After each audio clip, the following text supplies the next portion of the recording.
Hello friends, welcome to বর্ণালী রান্নাঘর। আজকের পর্বে আমি খুবই টেস্টি আর হেলদি একটা নতুনত্ব চাটের রেসিপি নিয়ে হাজির হয়েছি। এটা মাত্র 2 মিনিটে যখন তখন বানিয়ে নিতে পারেন। খুবই হাই প্রোটিন একটা চাট। আজ আমি বানিয়ে দেখাচ্ছি বাদাম ছোলা চাট। বাদাম ছোলার চাট বানানোর জন্য আমি এখানে 4 টেবিল স্পুন বাদাম নিয়েছি আর 4 টেবিল স্পুন আমি এখানে ছোলা নিয়েছি। এটা হচ্ছে সবই ড্রাই রোস্ট করা। আপনারা চাইলে দোকান থেকে বাদাম আর ছোলা ড্রাই রোস্ট করা যেটা পাওয়া যায় সেটা কিনে ব্যবহার করতে পারেন। আমি এখানে ছোলাটাকে প্রথমে ড্রাই রোস্ট করে নিয়ে মানে শুকনো খোলায় ভেজে নিয়ে আমি খোসাটা ছাড়িয়ে নিয়েছি। বাদামও তাই শুকনো খোলায় ভেজে নিয়ে আমি এটাকে ভেঙে ভেঙে নিলাম। বাদামটা খোসাগুলো বাদামেরও ছাড়ানো আছে।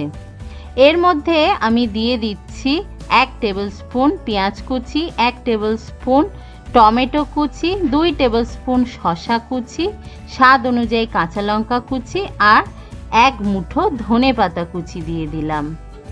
দিয়ে দিচ্ছি বিট নুন স্বাদ অনুযায়ী আর অবশ্যই একটু চাট মশলা দিতে হবে। খুব ভালো একটা টেস্ট এনে দেয় চাট মশলা, যারা ব্যবহার করেন তারা তো জানেনই।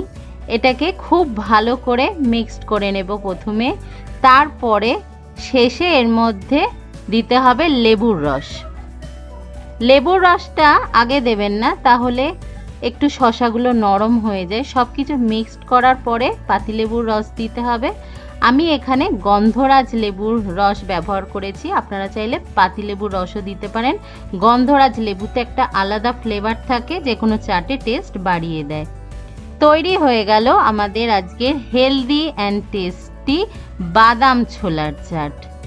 খুবই হাই প্রোটিন একটা চাট। যারা ওয়েট লস করতে চাইছেন তাদের জন্য খুবই উপকারী, বা যারা সন্ধেবেলায় কিছু ভাজাভুজি খেতে চাইছেন না, ভালো হেলদি আর টেস্টি কিছু খেতে চাইছেন, তাদের জন্য আদর্শ একটা রেসিপি।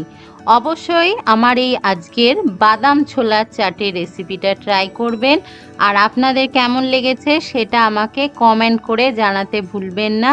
আর নতুন বন্ধুদের বলছি, অবশ্যই আমার চ্যানেল সাবস্ক্রাইব করে আমার পাশে থাকুন। ভিডিওটা দেখার জন্য সবাইকে অনেক ধন্যবাদ। ভালো খান, সুস্থ থাকুন। বাই।